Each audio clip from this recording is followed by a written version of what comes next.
não, a medicina, né, não quer pesquisar, porque dá lucro ter doença. Dá um baita prejuízo para todos os países. Sim. Já é um preconceito que a gente tem, né? Não, assim, dá um baita prejuízo. Se alguém achar a cura, né, que essa pessoa vai ficar, assim, bilionária. Eu acho que até... Mas daí não é uma pessoa só. Você está assistindo a um corte do Conversaria Podcast. Dê o like, dê o hype e se inscreva no nosso canal. E além disso, a gente tá com uma parceria com o Léo Knorr, que inclusive é o nosso personal. A gente tem um link na descrição que é um forms para você preencher e participar da consultoria dele. Ele vai te dar uma prescrição de treinos personalizados. Além disso, ele vai te dar sugestões de alimentos que você pode utilizar para te auxiliar nesse processo de emagrecimento. Então corre no link da descrição e preenche o forms agora mesmo.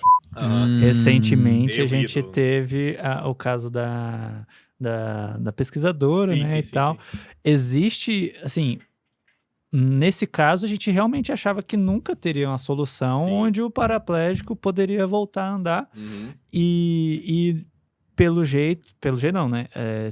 Segundo a pesquisa, tem alguns casos já que tá, inclusive, fazendo academia, tá conseguindo puxar peso. A minha pergunta é no sentido de, existem pesquisas no ramo dessas doenças de demência, Alzheimer, que pode ter alguma esperança dela não ser mais... progressiva? Sim, não, eu acho que gostaria muito que esse conceito tivesse ultrapassado, né, do paraplégico, quer dizer, e espero que sim, né. Então, sim, na doença de Alzheimer tem várias pesquisas, né, de medicações para tentar parar a progressão. Essas pesquisas, assim, elas estão sendo cada vez mais desviadas para fases muito leves. Qual que é o problema do cérebro? Ele não se regenera muito bem. Quer dizer, não é igual outros órgãos, que você tem uma lesão, você para a lesão, o órgão vai voltando. O cérebro não. Então, quando você trata pessoas que já estão com a doença muito estabelecida, é difícil. Por outro lado, uma particularidade, né, a gente tem que ter cuidado com essa informação, é que a proteína acumula no cérebro muito tempo antes do sintoma. Então, talvez 15 anos antes, algumas pesquisas mostram. Se você, numa situação hipotética, tem um exame que você detecta a proteína antes da pessoa ter o sintoma, quer dizer, antes da pessoa ter a lesão no cérebro, Sim. e desenvolve uma medicação que consegue tirar a proteína, você trataria pessoas que têm a proteína e não têm o sintoma. Então, as pesquisas estão indo muito para esse caminho. Achar pessoas que estão em risco, que tem, por exemplo, pai com a doença, desenvolver um método que você detecta a proteína e o risco da pessoa desenvolver a doença e tratar precocemente. Então, tem uma analogia, assim, que é um exame de sífilis, né? Não sei se vocês sabem que há alguns séculos atrás, sífilis era a principal causa de demência. Né? Não sabia, né? As pessoas tinham perda da memória por sífilis. E aí, desenvolveu-se a penicilina, um antibiótico que matava lá a bactéria da sífilis. O que aconteceu quando você tratava as pessoas que tinham demência por sífilis com a penicilina? Nada, elas não melhoravam. Porque a lesão já estava estabelecida. Só parava de piorar. O que mudou a história? Hoje a gente quase não vê neurosífilis, né? Demência por sífilis. É raridade hoje. Né? Tem aumentado, mas ainda é incomum. Um exame, você faz sangue, que é barato, que detecta que a pessoa teve sífilis e tá com ela no sangue. Antes de ter o acometimento do cérebro. E aí o que você faz? Trata. E você abole a fase que ia ter acometimento cerebral. Então, o que mudou a história natural da neurosífilis, da demência por sífilis, não foi o tratamento, e sim um diagnóstico antes do acometimento cerebral. Então, muito provavelmente, as pesquisas estão indo muito para esse caminho, né? Achar pessoas com uma fase muito, muito leve e tentar parar, tentar estagnar a doença e aí ter tempo do cérebro regenerar. E normalmente é em que idade, mais ou menos, que começa a ter esse acúmulo da proteína? Então, varia muito, né? Mas a doença de Alzheimer, ela é uma doença senil. Então, ela começa a aumentar após 65 anos. Existem casos de pessoas muito jovens, mas isso é infrequente. Sim. É uma raridade. Como a proteína começa a acumular 10, 15 anos antes, a gente está falando lá por volta dos 50 anos, começa em geral a ter esse acúmulo, né? E esse acúmulo, em grande parte, é genético. Tem várias questões genéticas, mas, em parte, questões também ambientais, né? Então, existem fatores de risco que são não modificáveis. Idade e genética.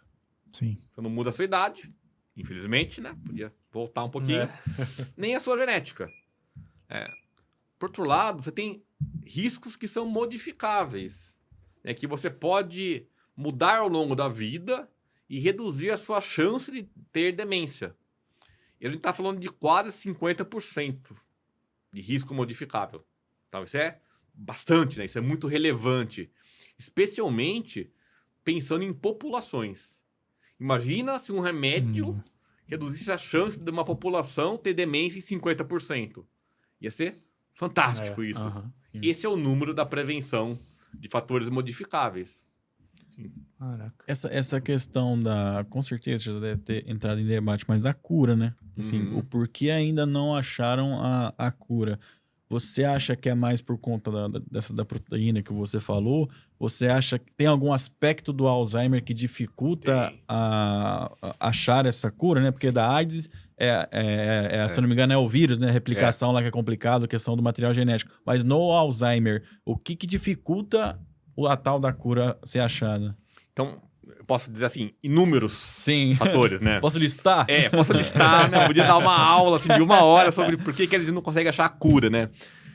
Pontos importantes, né? Até muito pouco tempo atrás, a gente não conseguia ter certeza do diagnóstico. E eu acho que, não sei como foi com os parentes de vocês, né? Tinha certeza absoluta que era a doença de Alzheimer? Ou falava assim, não, olha, eu acho que é Alzheimer, porque tem perda da memória, porque a gente fez tomo. No meu demorou. Ainda foi, tipo, uns 10, 15 anos antes da sua avó, por exemplo.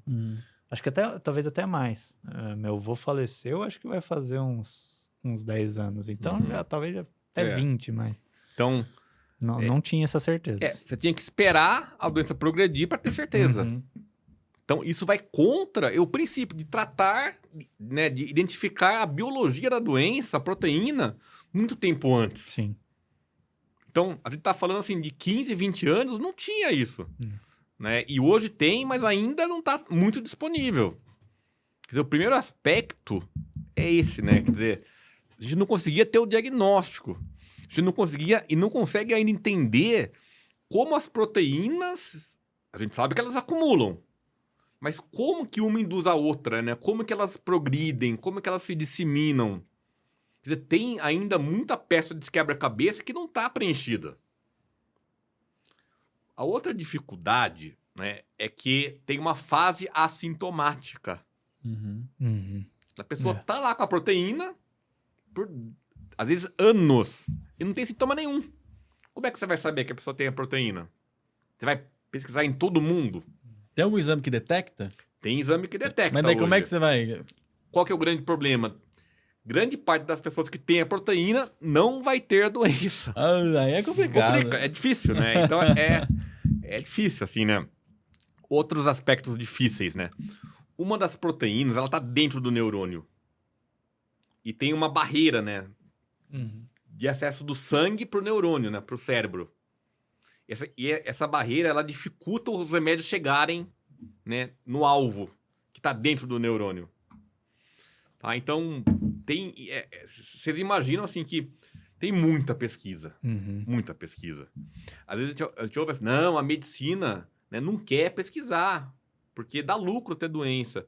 Dá um baita prejuízo para todos os países. Sim. Já é um preconceito que a gente tem, né? Não, assim, dá um baita prejuízo. Se alguém achar a cura, né, que essa pessoa vai ficar, assim, bilionária.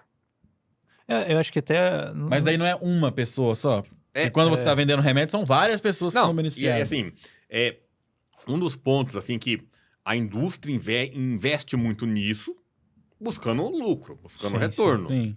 Né? Ninguém aqui... É empresa, é firma. É firma. É isso, né? Quer dizer, quer ter lucro. Mas, assim, existem inúmeras dificuldades.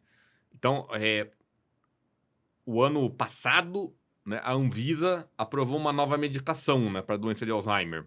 E no começo desse ano, né, um outro remédio foi aprovado. Tinha até separado. O donanemab e o lecanemab, né? Que são remédios, né, que tiram a proteína amiloide, né? Eles têm um efeito modesto numa fase muito leve da doença. Tem várias questões de acesso, efeito colateral, mas o ponto fazia mais ou menos... a última medicação tinha sido 2003. De 2003 a 2025, Caraca. Não teve nada novo. Nossa.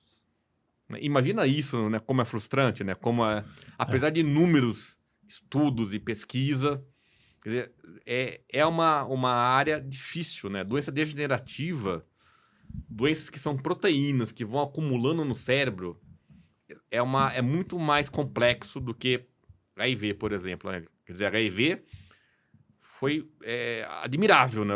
Como mudou né? A história natural do HIV.